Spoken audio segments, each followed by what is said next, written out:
Sahabat Geo yang budiman, kita berjumpa lagi di channel ini. Kali ini kita akan mengikuti kegiatan BIG dalam pemetaan batimetri untuk tahun 2021. Nah, kita akan berbincang dengan Pak Kapus terkait apa tujuan dari kegiatan ini dan bagaimana nanti ini akan dilakukan.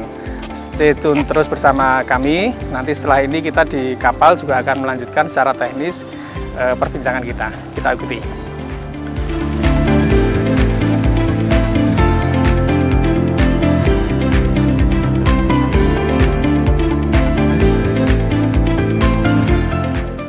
Selamat pagi Pak. Selamat pagi, Kapus, Pak Pak Sigit.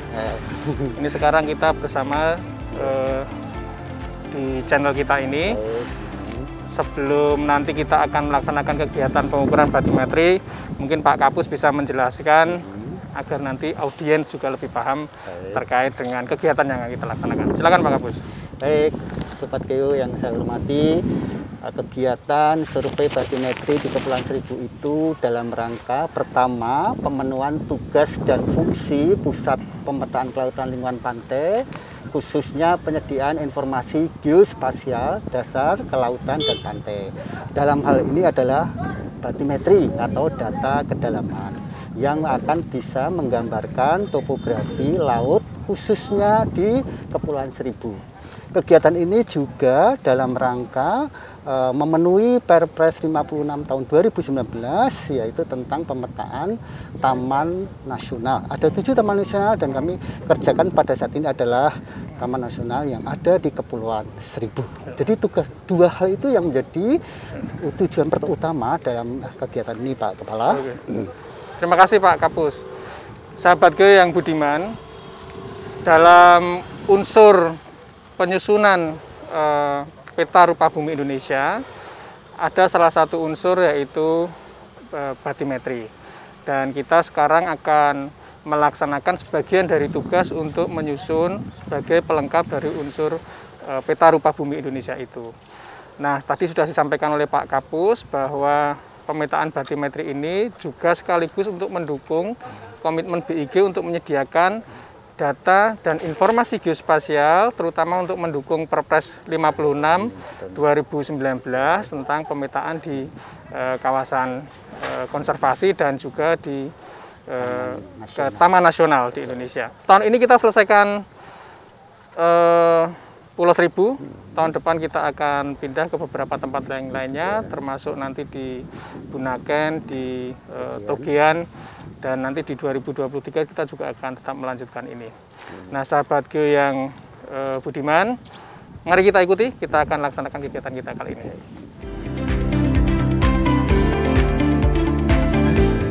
Nah, sekarang kita akan masuk ke kapal. Nanti ada Mas Teguh yang akan menjelaskan kepada kita beberapa komponen dan juga peralatan. Selamat pagi Mas Teguh. Iya Pak. Nah, Sobat Geo, sekarang kita berada di kapal apa namanya ini? Ini KM Jaguar Pak. Jadi kapal ini yang kita gunakan buat survei Pak. Ini KM Jaguar yang akan kita gunakan untuk survei. Di sini sudah terinstall beberapa peralatan survei, terutama multi beam echo sounder. Iya Pak, tepat sekali MBES. Mas Teguh ini adalah salah satu staf di PKLP, ya. Pusat Pemetaan Kelautan dan Lingkungan Pantai. Nah, Mas Teguh akan menjelaskan kepada Sobat Geo apa saja yang kita laksanakan di BIG untuk mendapatkan batimetri. Bagaimana proses yang panjang sehingga nanti kita bisa ekstrak datanya menjadi data batimetri. Silakan Mas Teguh, kita mulai dari mana? Siap Pak. Ini mungkin dari instrumennya dulu Pak. Oke. Instrumennya sebenarnya embesnya kepasang ke dalam air Pak. Embes itu ada di pipa kuning ini, iya. Sobat Geo. Iya. Kemudian alatnya berada di sana. Sayangnya kita nggak bisa shoot ke sana ya? Mungkin bisa. Oh, dari sini atau dari jendela sana mungkin? Ya oke, siap. Jadi draftnya itu 1 meter di bawah kapal Pak. Oke. Jadi di bawah lunas kapal 1 meter. Itu sensor transducernya Pak. Nah, seperti itu. Jadi kalau di sini unit itunya Pak, topside-nya. Jadi yang ada di atas, jadi controllernya si sensor yang di bawah. Sensor diturunin sedalam 1 meter dari muka perairan. Iya, betul. Kemudian sensor mengirimkan data ke top Topside. Topside. Oke. Iya. Jadi selain di situ ada sensor MBS-nya Pak, di situ ada juga sensor motion-nya Pak. Jadi sensor pergerakannya. Jadi kan kapal ini kalau di laut kan gerak-gerak ya Pak. Iya. Kadang dia miring-miring, berapa derajat miring rollnya, pitch-nya berapa, yaw-nya berapa, dan di situ juga di tiang yang kuning itu ada juga sensor motion-nya untuk mengetahui pergerakan si sensor MBS-nya Pak. Oke. Ya. Terus data ini punya interval berapa waktu dikirim ke topset? Jadi semua sensor ya Pak, baik MBS, MRU dan GPS itu kita per 1 Hz kita bisa setting itu ketemunya jadi selalu simultan waktunya Pak. Dan kalau Sobat Geo ingin melihat bagaimana skematik kita menggunakan alat, bisa dilihat di slide ini yang disajikan. Oke, terus berikutnya di sini ada unit komputernya mungkin Pak, interface-nya mohon maaf Pak, jadi kirang kameramen harus ikut melangkah ke sini. Iya. Yes, Oke. silakan. Jadi di monitor sebelah kiri ini Pak, yang sedang Bapak lihat ini sebenarnya interface si MBS-nya Pak. Jadi karena di sini perairan dangkal, jadi dia belum memancarkan sinyal yang optimal Pak. Jadi ini masih kedalaman semeter 2 meter seperti itu Pak. Jadi kalau udah agak dalam dia akan lebih stabil nanti Pak, kelihatan ininya. Oke. Soalnya memang kalau perairan dangkal dia terlalu banyak noise-nya Pak. Oke. Terus ini kita akan selama perjalanan kita merekam data itu. Kemudian data itu akan kita transfer, kemudian nanti dianalisis. Bagaimana prosesnya untuk sampai menjadi batimetri? Nah, data-data ini kita rekam Pak. Jadi kita rekam dengan software akuisisi Pak. Ya. Nah, software akuisisi ini yang merekam data multibeamnya, data kedalamannya, data posisi dari GPS Pak di atas, dan juga data motionnya tadi Pak. Nah, direkam di software akuisisi ini, lalu dikalkulasi Pak. Jadi di koordinat sekian memiliki kedalaman sekian. Kan otomatis si MBS itu kan sebenarnya tidak punya positioning Pak. Persis. Tapi positioningnya diberikan oleh GPS, koordinatnya sekian, sekian, sekian, lalu kedalamannya sekian. Kita simpan di software akuisisi ini. Ya. Lalu mungkin ada rasternya Pak, seperti tampilan model 3 dimensinya secara real time Pak. Oke. Sahabat Geo, sekarang kita sedikit banyak mulai paham bahwa kalau kita melihat peta batimetri itu ternyata prosesnya panjang ya. Jadi mulai kita harus install alat, kemudian melakukan perekaman, nanti ada proses koreksi. Setelah akuisisi data selesai ada proses koreksi, baru kita kemudian analisis, baru jadi peta batimetri. Iya Pak, persis seperti itu Pak. Untuk MBS ini kita dibagi 2, ada yang akuisisi, ada yang navigasi di atas. Jadi mungkin navigasi untuk memastikan rute dan sesuai arahnya Pak.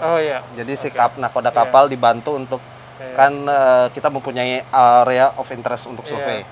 Jadi si surveyor navigasi ini mengarahkan si nakoda agar survei pada jalur yang sudah kita tentukan Pak. Kalau yang di sini memastikan datanya berkualitas dan baik Pak dari lapangan. Kita perlu melihat untuk bisa, yang navigasi? Boleh Pak. Mari lewat Pak. mana? Lewat sini Pak. Lewat sini bisa. Ya. Bisa naik? Bisa naik Pak. Oh ya, Bapak dulu. Jadi di sini memang kemudinya, jadi kita membantu nakoda Pak untuk mengarahkan. Jadi ini nanti lokasi survei kita Pak. Ini kita akan menuju Pulau Semak Daun. Jadi ini banyak karang-karangnya, jadi ini ada jalur surveinya ini Pak. Kita buat jalur survei sebanyak mungkin Pak. Kita membuat interval ini 20 meter. Cuma di lapangan ini bisa kondisional Pak. Jadi kita bisa ambil per 20, 40 atau 80. Tergantung lebar sapuan yang kita dapat Pak. Makanya si petugas navigasi di sini, Mas Rifki, dengan Mas Rifki di sini, dia bertugas memastikan kapal lurus sesuai jalur yang sudah ditentukan agar data yang dihasilkan menjadi optimal Pak. Sehingga ada yang mengontrol, membantu nahkoda untuk mengarahkan sesuai dengan arah orientasi kita. Iya Pak. Cepat sekali. Agar data yang diperoleh nanti presisi sesuai dengan yang kita inginkan. Ya, oke. Terima kasih Mas Teguh atas penjelasannya. Sobat Geo, kita sekarang sudah mulai paham bahwa untuk installment di atau perangkat yang harus diinstal di dalam kapal ini dalam rangka pengambilan data, akuisisi data menggunakan MBES, Multi Beam Echo Sounders.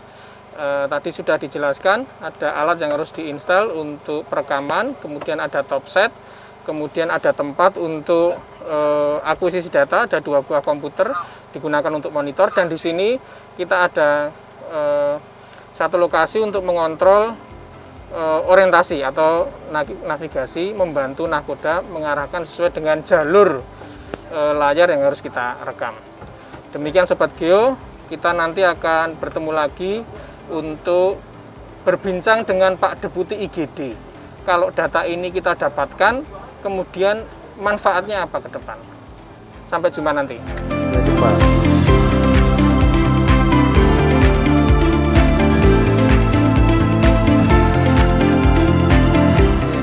Sobat Geo yang budiman, kita berjumpa lagi hari ini. Tadi kita sudah melaksanakan hari ini pengambilan data, akuisisi data dengan multi sensor echo sounder yang tadi sudah kita lakukan.